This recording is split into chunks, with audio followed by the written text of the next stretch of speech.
Five Nights at Freddy's, a series that everybody knows about and has some kind of relationship with. Over the past 9 years, FNAF has dominated the indie horror scene and spawned countless spin-offs, knockoffs, fan games, books, graphic novels, and even an upcoming movie. Indie horror was of course a thing prior to FNAF, but I don't think it's an exaggeration to say that FNAF popularized the entire genre with just how successful and beloved it was. Whether its effect on the indie horror scene was for better or worse, I'll leave up to you. Regardless though, FNAF has been talked to death at this point by pretty much everyone on YouTube, so what do I have to add? Not much really, I just want to talk about it. Maybe it's the upcoming movie, maybe it's unrelated, but I'm just in the mood to talk about this franchise I've been a fan of ever since seeing Markiplier play it back in 2014. And if that isn't strong enough proof that I'm a massive Five Nights at Freddy's fan, I present to you this video of me at 11 years old, and well, the clip speaks for itself. Hello, and welcome to the Pirate Ship Code. Here we've been serving people ever since 1987, ever since the old Freddy Fazbear place closed down. The animatronic kind of things tend to wander around at night, but I don't think you should worry about it too much. Remember to check your cameras, conserve power, and make sure nothing goes wrong, okay? See you soon. It's just a job. How bad could it be? Oh crap, I just took a video. Wait a second. Hey, that animatronic wasn't there before. Wait a second. Wait, what's happening?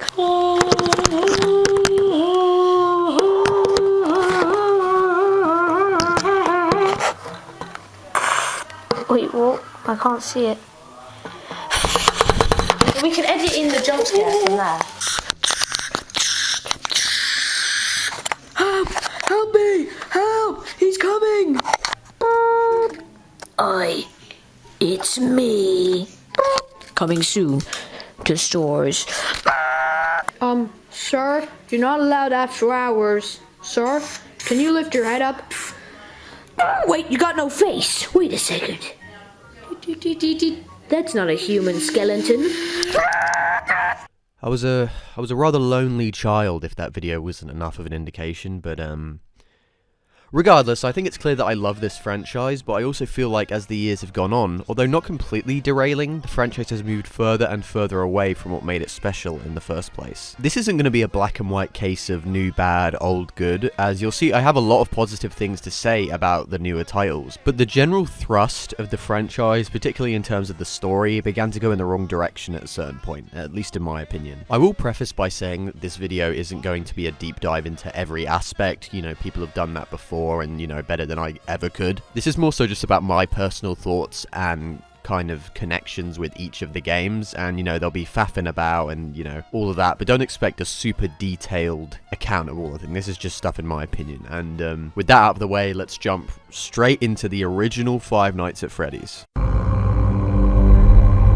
God damn, that menu screen is just pure nostalgia. The Office too. I've grown so familiar with this game that I can't even go into the mindset of what it was like when I had no idea of what any of this was. I do remember how ominous I found this place though. The buzzing of the fan, the static of the cameras, the darkness of the doorways. It was also visceral and terrifying at the time. And although nostalgia has kind of in part turned these more scary aspects of the game into things that I just find comforting, the game can still be unsettling even to this day. The actual perspective you play the game from is also just scary to me inherently. Like, the limited movement has always been something that I've always found scary in games. Even a game like Myst, which isn't meant to be scary at all, I just find terrifying. Something about not being able to turn around quickly or walk around freely is just scary whenever I play these games. I just imagine seeing something in the distance running towards me and just being completely helpless to do anything. That limited control is just such a great way to create horror and dread. FNAF replicates that feeling perfectly, and it honestly deserves props for being such a creative take, gameplay-wise, on a genre which was beginning to be bogged down in Amnesia and Slender clones. The power mechanic also adds a lot of rationing and decision making to the game, and I think overall, although simple,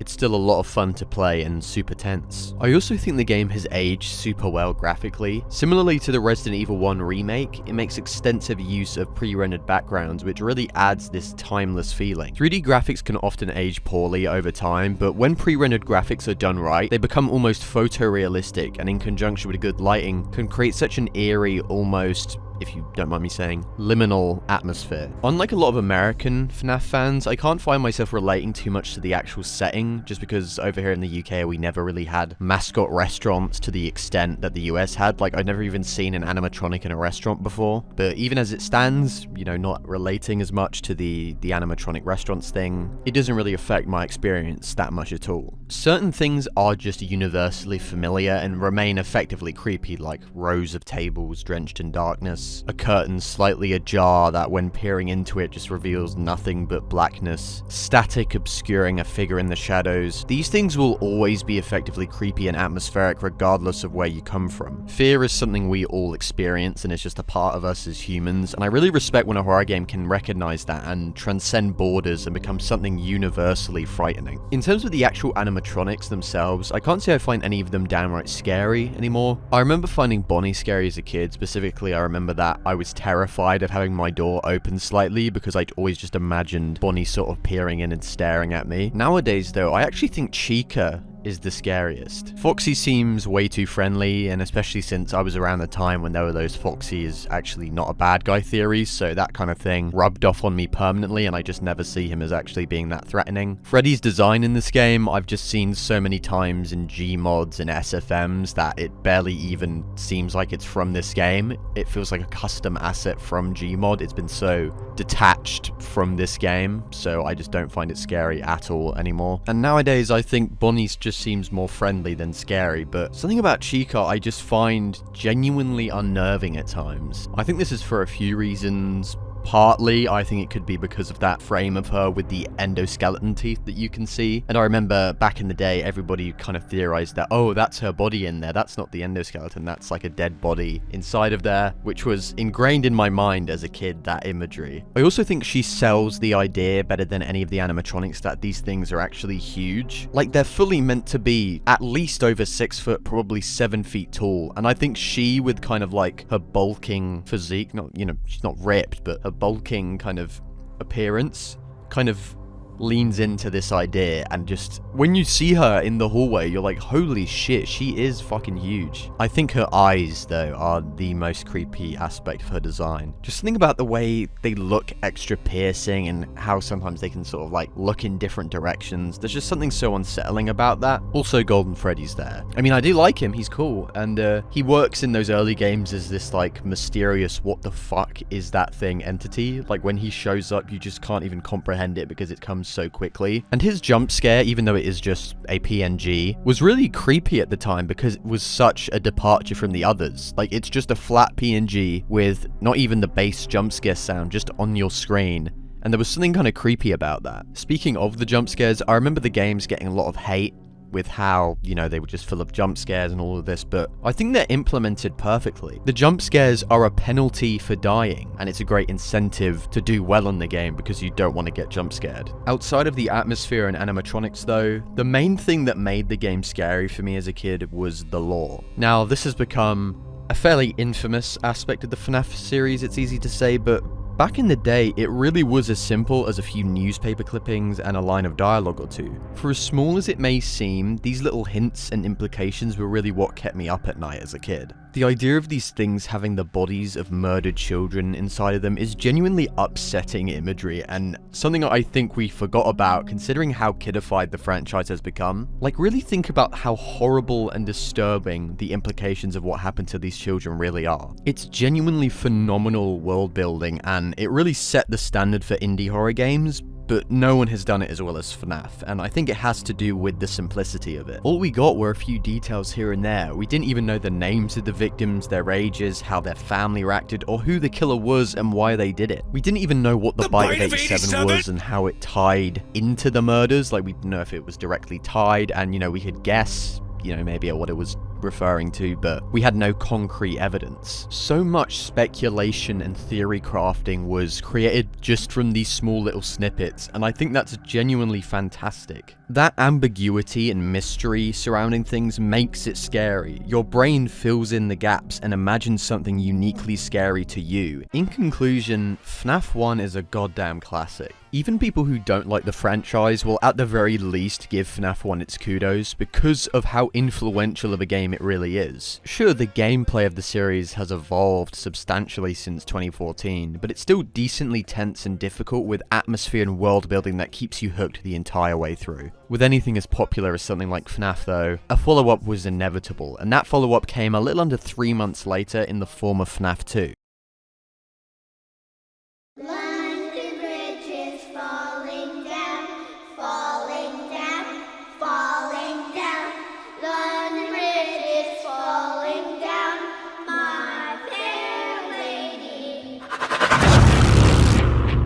At the time, I remember opinions being somewhat divided on 2, but over time I think people's thoughts have generally begun to lean more positive. I always really liked FNAF 2 though, as it was probably the first game where I was actively involved in the build-up to it. Like, it was really one of the first games where I felt a genuine sense of community around its release. Like, at the time I was super invested in anything FNAF. Like, I'd watch the game through videos as everyone did, I'd watch Smike's top 10s, I'd watch 8-Bit Ryan's videos, and genuinely get engaged in conversation with people about the series. So for that reason, FNAF 2 does hold a special place in my heart alone. Regardless though, I will try to approach this maybe impartially, but let's see what FNAF 2 is all about.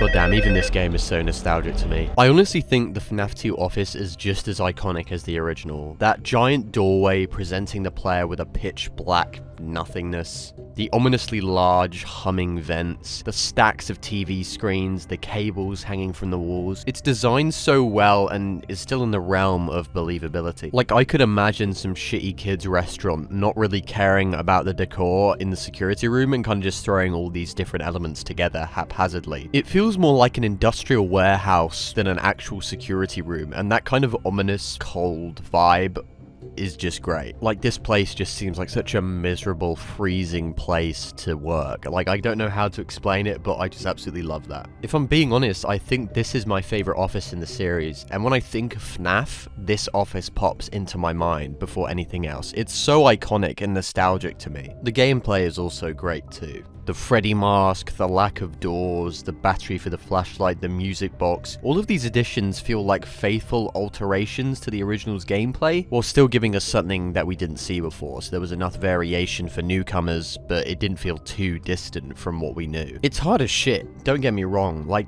the insane levels of reaction speeds required for some of the higher level custom nights are superhuman and quite frankly unfair, but I still think it's the best in the series, and if you want a faithful expansion to the FNAF 1 mechanics, you really couldn't go any better than FNAF 2. Speaking of expansions of FNAF 1 though, let's talk about the animatronics. The sheer number of animatronics in FNAF 2 is honestly really impressive and over double what the original had. I really like all of the designs too. The puppet, or as we call them back in the day, the marionette, is a standout in terms of his design. Shadow Freddy and Shadow Bonnie are cool, even if they really didn't amount to much in the grand scheme of things, and Mangle, as well as the Wizards, also have great designs. I can't say I find any of them that scary, unlike when I was a kid when I found all of them scary. I think I just find their designs too cool than actually frightening. Like Mangle, for example, is such an awesome, unique design and concept, but I think they're more tragic as a character rather than something that's actually scary. As a kid, I didn't think this at all. I just saw Mangle as this scary metal nightmare that made a scary static noise. Can't go that way for some reason. What the hell? So the tragic aspect of their character just completely went over my head. I feel this way about the Wizards as well, although I think Withered Chica is probably the one who is the scariest, whilst I think the others, their designs are just so cool that I'm too busy admiring their designs to actually be afraid of them. Even though Chica is still nightmare fuel to some extent, I'll be honest, she's not the one I find the scariest. The one I find the scariest in FNAF 2 is, drumroll please, Toy Bonnie.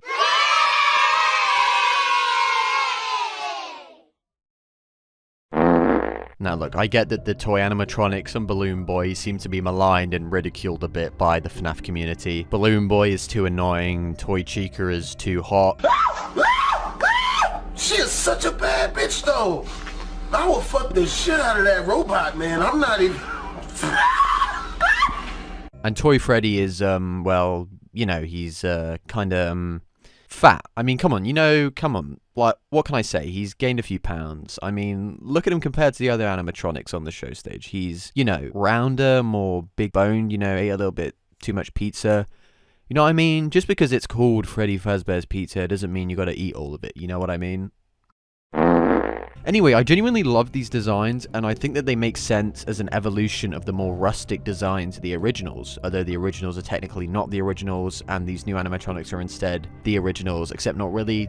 We'll get into that later. Back onto Toy Bonnie specifically though, I just find him so unnerving. Look at his piercing dead eyes and his evil little grin. He's so uncanny and weird, more so than any other animatronic in my opinion. He looks the most like an actual toy you might see on a store shelf. Just look at this fucking thing. I don't get how people don't find this bug-eyed freak creepy, with just how the light bounces off his eyes when you shine the flashlight into it. He's genuinely the scariest animatronic in FNAF. I'm not even lying. He's the one that gets me consistently nervous. God, I fucking hate and also love him. Moving on though, I think FNAF 2 has a fantastic roster of animatronics, and I honestly really like all of them. Where things start to go slightly downhill though is the story. The series completely shits the bed in 4, but the seeds of that started in FNAF 2, and if you know FNAF lore, you know what I'm talking about. To be fair, I love a lot of the new story ideas that we see in FNAF 2. I mean, it's the first time we see Purple Guy, and I love how he's depicted as this mysterious looming threat we know nothing about. I think the retro graphics aren't just a smart way of reflecting the time period the game is set in, but also further push the mystery element, since with these primitive graphics and sound effects, you don't get a lot of detail, which allows your mind to fill in the blanks. However, a story element I do not care for at all is the fact that FNAF 2 is a prequel. Was that the bite of 87? Yes, it's a good twist and it's an unexpected one, but it just raises more questions than ever before. The withered animatronics can't be the FNAF 1 animatronics, so where are they from? Was there another Freddy Fazbear's Pizzeria before the first game and the second game? Was that where the murders happened? So the restaurant in the first game had no significance whatsoever? What contributed to a lot of the first game's atmosphere was the idea that you were in the restaurant where these children died such horrible deaths, but I guess that's no longer the case. How are the FNAF 1 animatronics haunted then? Did the souls of the FNAF 2 withereds transport into the new animatronic bodies? Did Purple Guy kill another 5 set of kids in the FNAF 1 location, which is the reason there are ghost kids in FNAF 1 and FNAF 2? How did technology seemingly get downgraded over time? We hear nothing about the facial recognition scanning in the first game. What happened to the toy animatronics after FNAF 2? Were these designs completely scrapped after the bite of 87? Like, I get that would be, you know, a pretty big event and that you'd have to downgrade, but is that really worse financially for a company than the fact that your restaurant has been associated with the deaths of 5 children? Like, the deaths of 5 children, all that required was a reboot, but for the bite of 87, you have to literally shut everything down, scrap all the designs, and go back to the old animatronics. You know, the animatronics that are associated with the child deaths in the first place. Look, you get what I mean, and I could go on for ages, but it just seems like the twist was done purely for the sake of having a twist, rather than having the fact that this is a prequel make any sort of sense. Look, despite my grievances with the fact that this is a prequel, overall this is an awesome game, and personally I feel like it is the peak of FNAF in terms of gameplay and animatronics. The death minigames are a great addition that add to the atmosphere and give us hints at this, as of right now,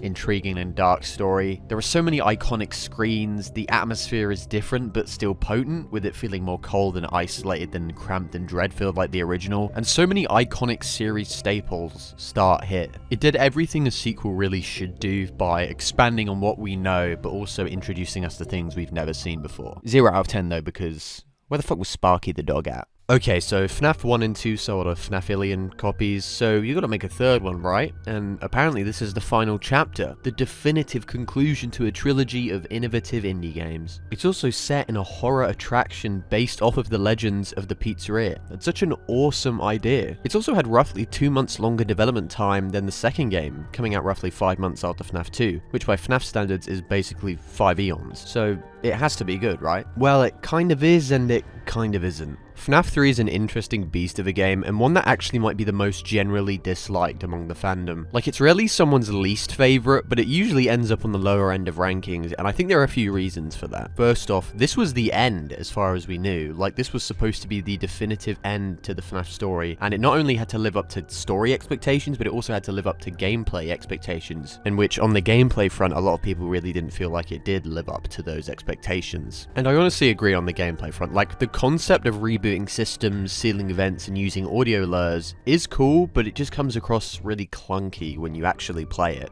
It's nowhere near as snappy and quick as FNAF 1 or FNAF 2. And like I said, it should work. Like, it's hard to put into words, but just the way it feels, it's just way more clunky and tedious than anything else. Of course, though, I'm not the best at FNAF. I've never been really that good at these games, so FNAF experts, let me know if there's any actual differences or that, but just to me personally, on a gameplay feel, it feels a lot slower than the other FNAF games. So in the gameplay aspects, I really did feel like it was a downgrade from FNAF 2. Where the game excels though is story and atmosphere, which, if you haven't figured out already, is my favourite parts of these games. The office itself is, and this will be the last time I say this, I promise, iconic and nostalgic. I distinctly remember playing the shitty cropped version on my phone back when the game came out and still being terrified, despite the fact that it fucking ran like a PowerPoint presentation. The foul green yellowy colour palette is such a unique decision. Whereas I imagined FNAF 2's office being cold and metallic, I imagined FNAF 3's office being super hot and sweaty and almost rotting, like the building was actually alive and starting to rot apart, kind of like Springtrap. So much of this game is carried by the office, in my opinion, as well as the aesthetic look of the locations. Its scorched, ruined appearance might be some kind of foreshadowing to the eventual ending of the game, or perhaps just implying that Springtrap is the devil himself and that you're trapped in this purgatory with him. God, those first 3 games are such great fodder for theory crafting and speculation about who is who, why they do, what any number of things mean, and what the fuck is actually happening in this series. Despite FNAF 3 still having the vagueness and kind of symbolism of FNAF 1 and 2, it does actually attempt to bring a definitive end to this series, which I think mostly works. There are, of course, lingering questions, but at least we definitively know that the purple guy is Springtrap, we've seen the ghost children get justice and have their spirits freed, and Fazbear's Fright burning down kind of definitively kills off Purple Guy, if you ignore the little Easter egg when you brighten the image. Yeah, I know. Don't worry, that cliffhanger only takes 2 years to resolve, which in FNAF time is roughly around the same length of time as the heat death of the universe. I've been talking for a while now, but I haven't really examined the main attraction of FNAF 3, that of course being Springtrap. Springtrap is easily one of the best designs in the entire series. The idea of this child murderer's decaying corpse being held in place by this rotting, putrefied yellow rabbit suit is such a stroke of genius design-wise, and is really great ironic fate for that character to suffer. Him being such a cool and unique design though definitely overshadows all of the other animatronics. The FNAF 3 animatronics are weird in that they can't actually kill you, they only impede your progress by shutting down a system or two or kind of affecting your cameras in a certain way. I don't mind this, I guess, and I think the idea of slowly going mad and hallucinating these animatronics is cool, but their designs just end up being fairly samey, even if I do like the ashy, scalded aesthetic. I would have liked to have seen what a horror attraction would have done to make these animatronics scary. Like, imagine what kind of bizarre, twisted abominations could have been created by this cheapo horror company. I guess we kind of get that in 4 though, which I'm not super fond of, so maybe keeping them as hallucinations was a better choice. With a new FNAF game though, there are new FNAF questions about the FNAF lore. Okay. So is this horror attraction built from the FNAF 1 location, or the location mentioned in FNAF 2? Not the FNAF 2 location, I'm talking about the location that we thought was FNAF 1, but is instead a different iteration of Freddy Fazbear's Pizza that we've never seen before, and is actually where all the important story shit happened and was mentioned in FNAF 2. Not the FNAF 2 location, not the FNAF 1 location, the location we thought was FNAF 1 that was mentioned in FNAF 2. If this is the FNAF 1 location, then that must mean that the murders happened here, right? Because in the death minigames, we see ghosts. We see the ghosts of children. And I would assume that the minigames are showing us the location we're in. So I don't know if that's going to be the FNAF 2 restaurant that's been mentioned in FNAF 2, not the FNAF 2 restaurant, the restaurant that was mentioned in FNAF 2 but isn't the FNAF 2 restaurant, or the FNAF 1 restaurant. If it is the FNAF 1 location though, and the murders happened there, then how did the withered animatronics become possessed? They don't have the toy animatronics facial recognition shit, so they have to have been possessed for them to be walking around, right? Unless the explanation that phone guy gives in FNAF 1 is actually canon and not just a lie. Like, I always just assume the, oh, they're roaming around and they think you're an endoskeleton thing was a lie, right? Just to cover up things. But if that's actually true, does that mean the FNAF 2 withereds were just doing that and weren't possessed? Or was it the FNAF 1 animatronics that the ones that weren't possessed and just doing that? Both games have the presence of Golden Freddy, who is definitely supernatural, so out of the two, the withereds are more likely to be possessed, right? But then there's supernatural shit in FNAF 1, so that doesn't make any sense either. I can only really think of two explanations. Either Purple Guy murdered 2 sets of kids, 2 sets of 5 kids, which is pretty absurd, or the kids were murdered in the pre-FNAF 2 location and then their souls went on to haunt the withered animatronics, but then when the bite of 87 happened, they jumped into the bodies of another set of animatronics. Like, they specifically just waited around a bit until another restaurant opened up and then possessed their correlating animatronics. If we go with this theory though, how did Purple Guy find out that the souls of the children was still kicking about in an entirely different restaurant? Also, how long ago were the murders by that point? Had it been a few years or a few decades? When did these mini-games and flashbacks take place? Before or after the events of FNAF 1? Is this even the FNAF 1 location? What's with the Springtrap animatronic anyway? Don't tell me there was another restaurant before even the pre-FNAF 2 restaurant where a lot of other story important shit happened that we've also never seen before. Okay, look, just to be clear, this is how I'm interpreting the story of the original trilogy. There's a restaurant with a Golden Freddy and Golden Bonnie, but it eventually closes down for whatever reason and the suits get carried over into a new reboot with the new animatronics, Foxy, Bonnie, Chica, and Freddy. Sometime before 1987, 5 kids are murdered in that restaurant by a man wearing the Golden Bonnie suit, which has gone unused for years. The bodies of the children are then stuffed into the animatronics, but a 5th child is stuffed into a disused Golden Freddy suit, which lacks an endoskeleton because it hasn't been used in years. This would also kind of explain why Golden Freddy is all slumped over and not, you know, upright, because he doesn't have an exoskeleton because he hasn't been used in years. Shortly after this, the company reboots again with the toy animatronics, but still keeps the animatronics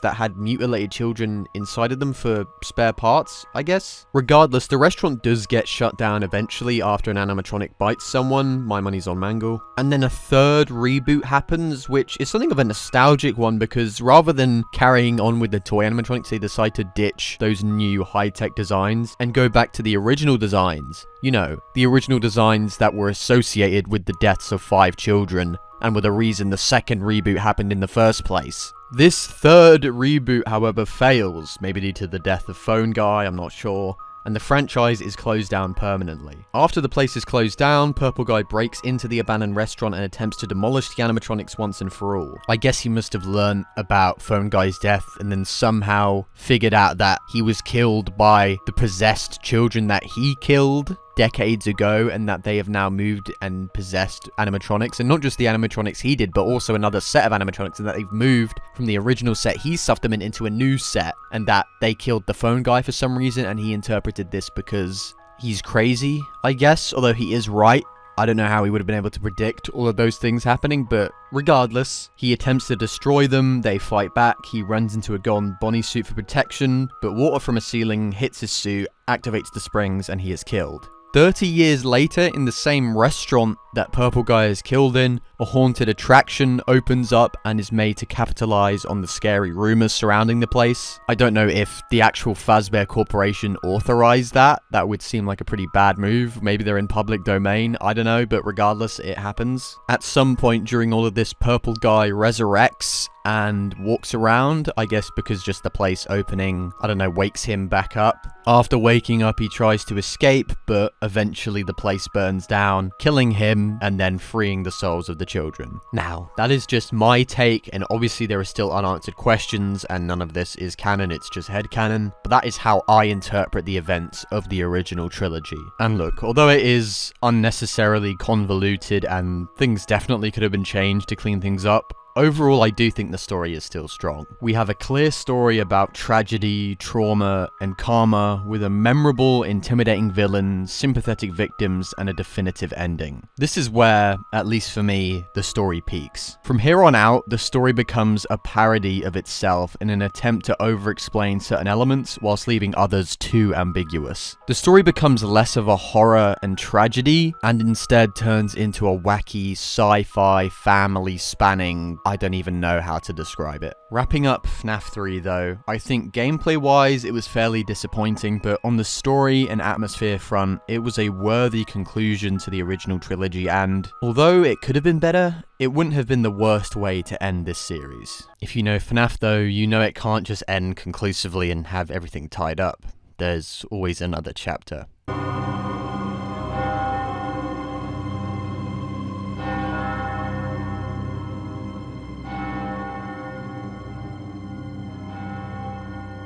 FNAF 4 released roughly 4 months later in July of the same year, despite initial teasers implying a release on Halloween. FNAF 4 was marketed as the actual final chapter, but it was where I checked out of the series fully. I was getting older, and although there was still some curiosity as to where the series was going, I never played the titles past 4 till way after their release. I was much more passive in my enjoyment of the series, mostly watching theory videos and let's plays. Of course, that's a totally valid way to enjoy the series, but it also meant I didn't have as deep of a connection with anything past 3, and if I'm being honest, after 4 I genuinely completely checked out of the series and didn't return to play it till years and years later. Regardless though, let's start with the gameplay, and similarly to FNAF 3, it's fairly controversial. I think the idea of being a kid in their home defending themselves from animatronics is a really cool and fresh idea. It preys on the fears and nightmares I imagine a lot of younger FNAF fans had at the time, and I think in terms of fear factor, the game is very effective. Okay, so the first night is never usually that bad in any of the games, so I'll play through. Ah, fuck! What the fuck?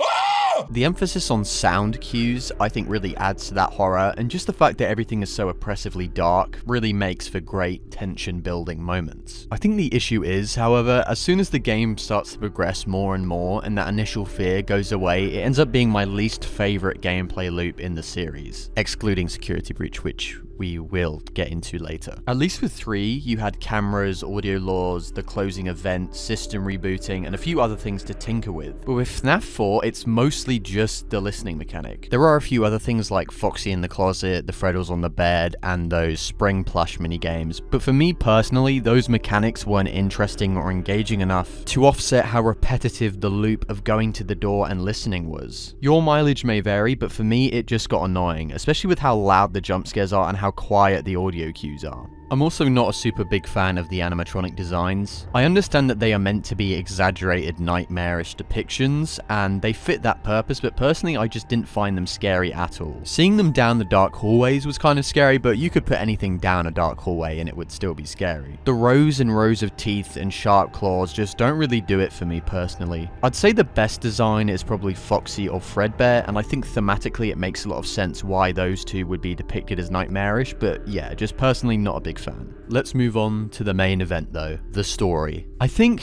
on its own, it's a perfectly fine story about abuse and where it can lead. But when trying to fit it into the established FNAF timeline, it's just a nightmare. Like, why are there toy animatronic toys like Mangle and Chica years before the second reboot even occurs? How did this company even manage to stay open after not only the child murders, but 2 accidental animatronic malfunctions, one of which led to the death and or maiming of a small child? Was that the bite of 87? You'd think at this point that the Fazbear Corporation would have had the absolute shit sued out of it, or even had the government just come in and be like, so many children are dying at these places, we have to shut this shit down. What's with the Fredbear plush? Who even is Fredbear? Is he Golden Freddy? He has to be, right, because of the FNAF 3 minigame, but he also has a purple bow tie and hat. Is that meant to distinguish him from Golden Freddy? Does that even matter? Back to the Fredbear plush though, does its 2 different font colors for dialogue mean anything or nothing? And what the fuck is in that box? To be quite honest with you, I thought the story was fairly simple up until watching game theory videos. For the sake of my own sanity, I won't get into all of that, but here's how I interpret the story of FNAF 4. The crying child is abused by his family, so in order to comfort himself, he creates an imaginary friend based on the Fredbear plush. One day, when out eating at Freddy Fazbear's Pizza, his brother and his friends mess with him and put him close to the golden Freddy, or Fredbear in this case animatronic, and its jaws close on him and kill him. That's it. That's the story. The story is about abuse, of course, but also just clarifies why Fredbear's family diner closed down in the first place and led to the opening of the pre-FNAF 2 location. It should be so simple, but I think the little dumb additions and theory bait inclusions just threw everything out of proportion and creates a giant mess of a story. In retrospect, story-wise, FNAF 4 is not the clusterfuck I remember it being when taken on its own, but I absolutely understand why for many people this is where they jumped ship. This was an era of analysing font colours, which is just something I do not have the time for, and a lot of people didn't either. Gameplay-wise, at least to me, it was also disappointing, and even more of a step down than FNAF 3. It did give us the bite of 87, so 10 out of 10. So I'll be honest, I arrived late to the party when it came to Sister Location. It came out almost a year after FNAF 4, which is quite a lot of time in terms of FNAF time, and I just didn't have any interest in FNAF at that point. This was around the time when the books were coming out, and there was kind of a sentiment of, oh god, this series is just getting way too big and they're dragging it on for no reason. FNAF World also came out between them, which I personally enjoyed, but I thought it was often a little bit too self-aware at times and got a little bit masturbatory about how smart it thought it was. Still enjoyed it though. Anyways, that's my FNAF World review, and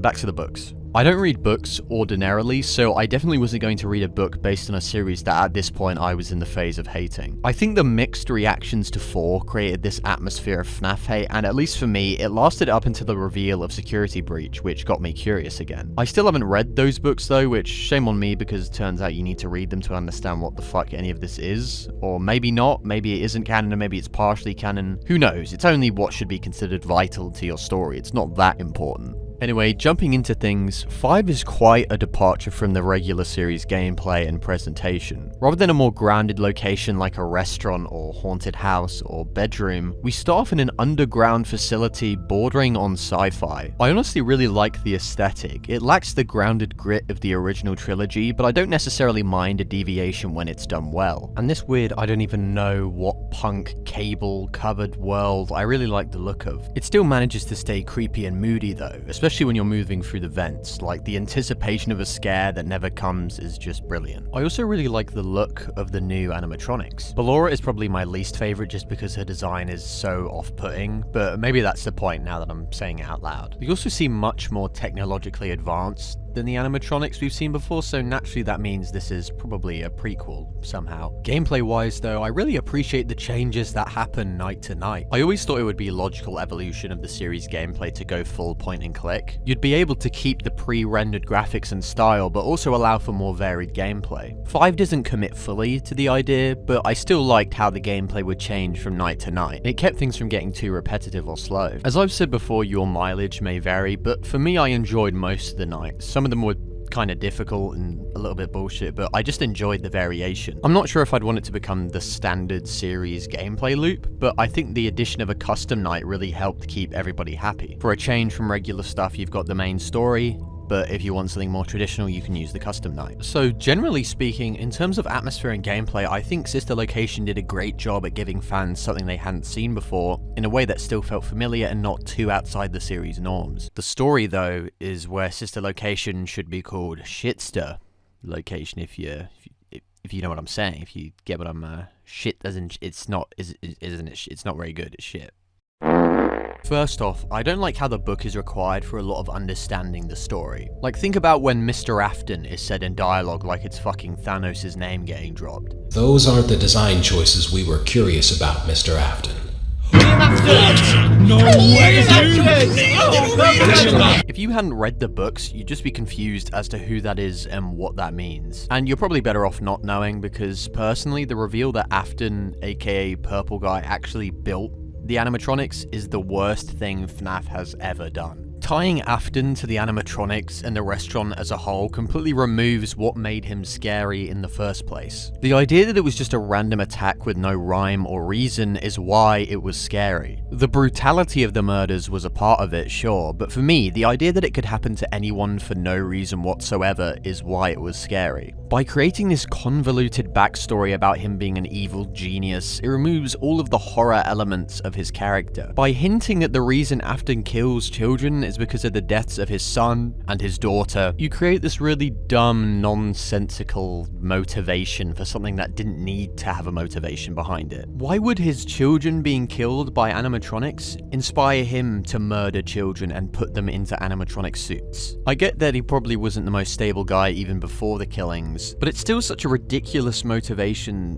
to start murdering children. Wouldn't he either kill himself or try to target the company before killing the children? Also, him being a major part of the company is so dumb. We're supposed to believe that a child murdering psycho was also a savvy businessman and tech genius? It gives this despicable, evil character too much credit, and it just comes across as unrealistic. We should not in any way feel guilty or sorry for a child murderer. Anyway, look, Purple Guy kind of being involved with the restaurant, I don't think it's the worst idea. In fact, I find the idea that maybe he took out a shitty job at this kid's restaurant just to spy on them and plan for a murder to be actually pretty creepy. It's just him being as connected to the restaurant and being as high level in the business is just an unnecessary connection to make. It reminds me of when in Batman 89, they made it so that the Joker killed Batman's parents. Like, I get what you're doing here, you know, puppetry, you made me, I made you, but it's just so unnecessary and obvious. Also, him making the animatronics to kidnap children is something straight out of a Saturday morning cartoon. When did he actually use those things? Did he kill more kids before or after the original 5 we knew about? How long did it take to make those things? Just so many dumb decisions made with his character for absolutely no reason. On top of all of this, we have Afton's son, Michael Afton, who I interpret as the older brother from those FNAF 4 flashbacks, attempting to free his dead sister who's baby, maybe? But then he gets scooped by Ennard and Baby. I think the idea of an endoskeleton wearing human skin trying to blend into human society is a super cool idea. My issue is that when the skin started to inevitably rot and then Ennard decides to, you know, bail on it, Mike stands back up. Look, I get that the series does have supernatural elements and that even Purple Guy was kind of pseudo-resurrected with the Springtrap thing, but the idea that a guy who had all of his innards removed and was reverted to a rotting, disemboweled corpse could just get up and start walking around is a little bit too much of a stretch. Purple Guy coming back to life makes sense to me because of how his body is fused with the endoskeleton, so that kind of gives him some support. And plus the aura of evil around him just kind of creates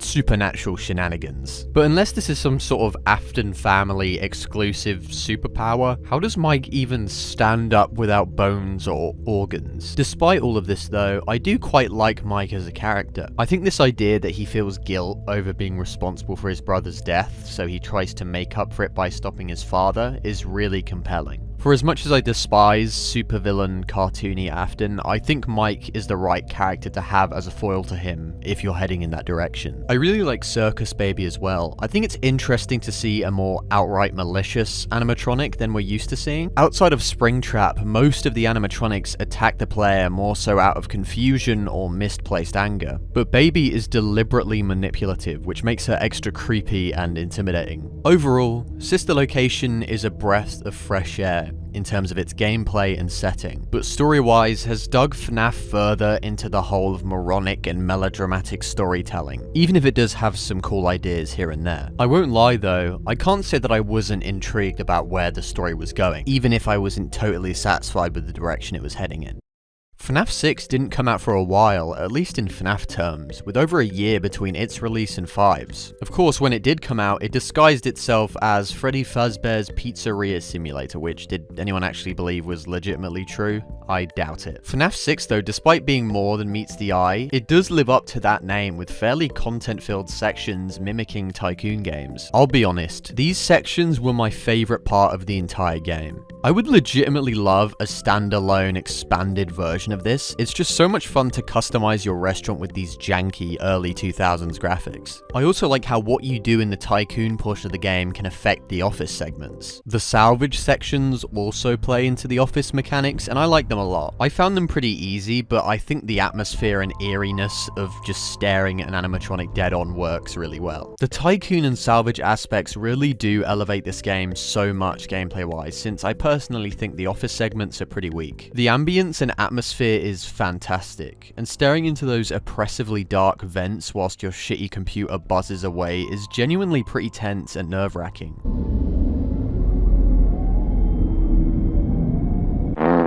But the actual moment-to-moment gameplay is pretty middling. I'd say it's most comparable to FNAF 3, so if you enjoyed FNAF 3's gameplay loop, then I imagine you'll probably like this too, but personally, since I was mixed on that, I'm kind of mixed on this as well. The animatronics are also a mixed bag in my opinion. I really like the Tycoon segment exclusive animatronics, and honestly would have liked to have seen them during the office segments, with Lefty being the only one who really makes an appearance. The three main office animatronics though, I'm not too big of a fan of. Scrap Baby is probably the best of the three, and I do quite like her design, but it's just the giant claw is so weird and distracting looking. I get that they're supposed to look thrown together, but that giant claw just, where'd you even find that thing? And it just looks so massive and impractical. I also quite like Molten Freddy, at least conceptually. Like his snake-esque slithering design is pretty cool, but he never utilizes that. Like if we saw him slide across the vents or just hear him slithering around, I think it would have been really cool, but as it is now, he just looks like a bunch of scrap, and yes, I get that that's the point, but it's just visually kind of uninteresting. Scrap Trap is the worst though. It's been talked to death and people have made videos on it before, but I mean, come on. I don't mind certain elements of it, like I think his weird silvery metal eyes are pretty uncanny, and I like how you can see more of the rotting body below as kind of parts of the animatronic shell have fallen apart. But he's just too visually different to Springtrap. Like, he seems like a completely different character in terms of the size of his head and his body. I don't think it's completely irredeemable, but I'm not going to go around defending it. With the gameplay and the animatronics out of the way though, it's time to move on to the story, and what really should have been the end of the Afton trilogy. Not much actually happens when laying it out as is, like Mike Afton takes up a job at a pizzeria in order to track down his father, but it is then revealed that Will Afton's old business partner set this all up in order to trap every animatronic inside the building and burn it down, definitively ending the saga by killing everyone and freeing their souls. We do have some extra stuff revealed and teased though, like the idea that Mike Afton is who we've been playing as in every game. This does answer the question of why, you know, the night guards never just quit after the first day, but I never really needed that answered. I always just headcanoned it as curiosity getting the better of these people. You also do kind of have to ignore the fact that wouldn't Mike Afton be a rotting corpse at this point in the game, so how did he even get the jobs walking around as a corpse? Never mind, let's not get into that. We also learned that Afton killed someone years before the original 5. I had previously thought that the first child we see murdered in FNAF 2 was Golden Freddy, and that on the same day Afton carried out the rest of the murders. But FNAF 6 confirms that the death minigame in FNAF 2 is actually set years before the murders of the original 5. I suppose this elaborates on who the puppet is possessed by, since that was never really explained. I always just assumed that Golden Freddy and the puppet were interchangeable, and that the spirit of Golden Freddy also influenced the puppet. More importantly though, we found out that the first child Afton murdered was the daughter of his business partner Henry. Now the timeline isn't clear, but presumably he murdered her after his own son died, perhaps out of anger that his best friend's restaurant's animatronics killed his son. I think murdering a child is way too big of a leap, especially the child of your best friend and business partner, but I guess it makes a little bit more sense than the other murders. There are also some mini games which add a little bit of extra stuff, especially that infamous Juniors minigame with the orange guy, I guess. I mean, it's almost definitely Afton, but fuck you, let's make it be vague for absolutely no reason. Overall though, FNAF 6 is a fine conclusion to this Afton family trilogy. Gameplay wise, outside of the office sections, it provides a lot of things we've never seen before and executes them super well. The atmosphere is there, and story wise, it burns everything to the ground, which is probably the best thing that could have been done with this clusterfuck of a story. When talking about the Afton trilogy overall, I think it just pales in comparison to the original in pretty much every way. It's not completely devoid of good things, and there's still high quality games in there, but it's clear clear that the original meaning and appeal of the story got lost in this ocean of overly convoluted technology and characters. It is still FNAF though, so I can't say I didn't enjoy it all at least a little bit. The animatronic characters here do get a bit quirky at night, so just be aware, the characters do tend to wander a bit.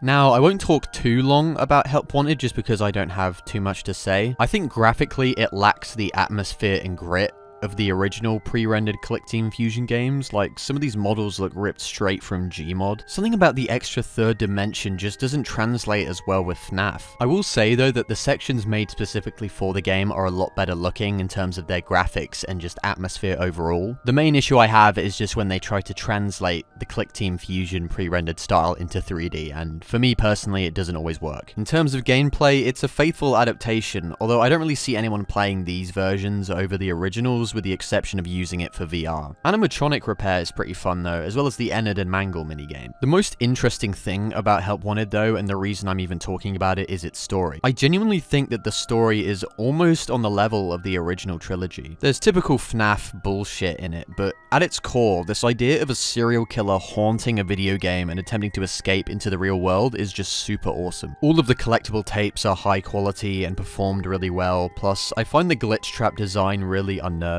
It's honestly similar to Toy Bonnie in a way, with its like piercing evil eyes and this wide grin. His movement is also uncannily fluid, and that ending when you're put into the shoes of one of those kids being murdered is genuinely creepy. Like him dancing whilst you're stuck on the stage is just really creepy imagery. And because of all these positive elements of the story, I was genuinely quite intrigued by Security Breach. I was a little nervous about the look of things, like to me it looked way too shiny and colourful, but I was still excited and fairly optimistic. Then the game came out. Security Breach is the worst FNAF game. No discussion. It is an ugly, broken, boring, frustrating nightmare of a game that was unfinished and even to this day remains unpolished. There are some nuggets of good ideas, but it's almost all executed so poorly that it doesn't even matter. Vanny is a joke of a villain. In fact, she's such a joke that they fucking brought Afton back to try and salvage this directionless story, but it just comes across as embarrassing in a somehow Palpatine returned kind of way. The ideas that were being set up in Help Wanted, like this idea of a cult surrounding Afton and him sort of grooming Vanessa from the afterlife, or, you know, as a digital ghost, was just super cool, and none of it got used. The game also, outside of the Music Man segment, is just not scary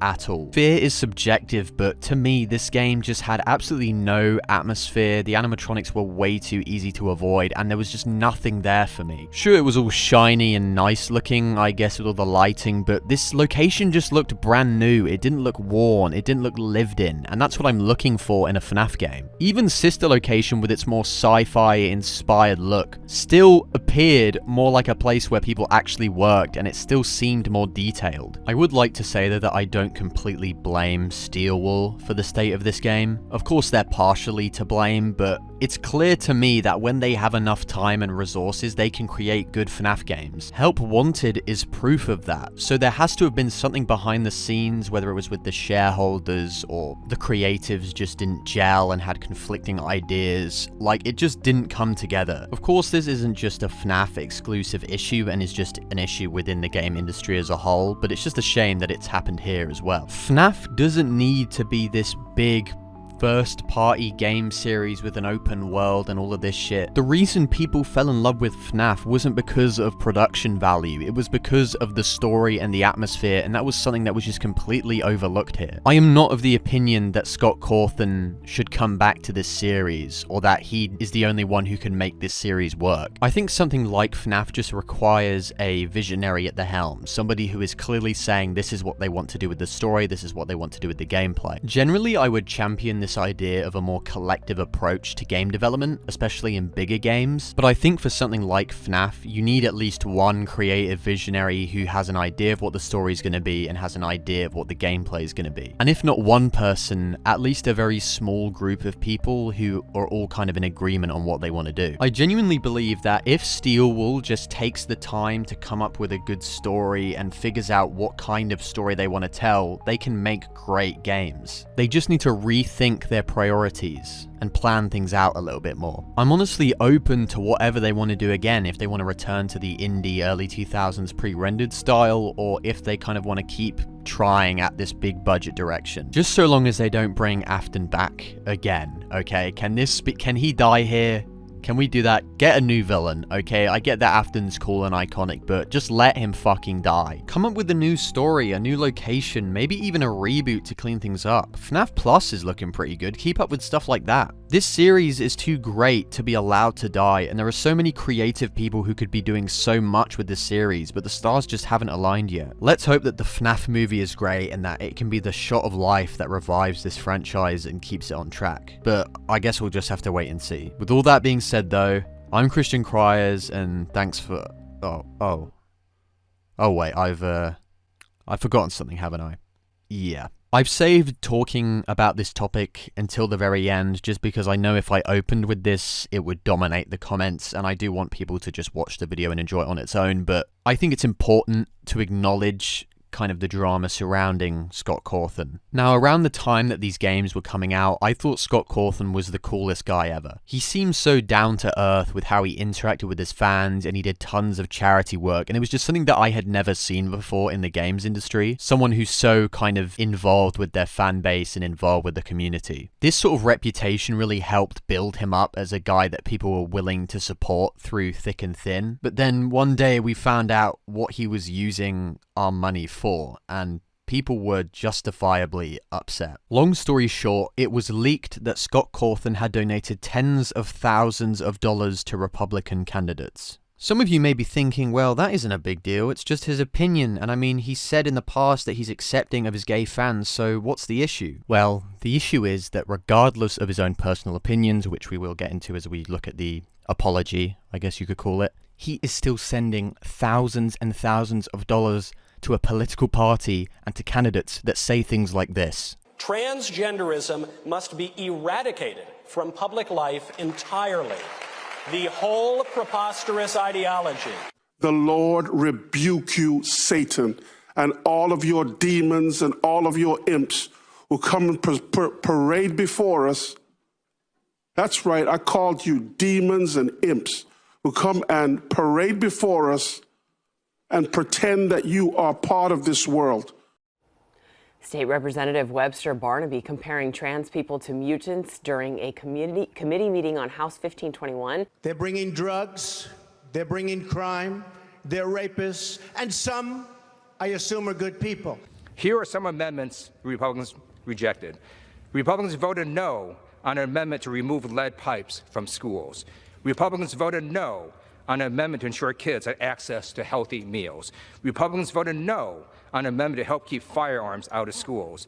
Republicans voted no on an amendment to prevent schools from monitoring students' menstrual cycles.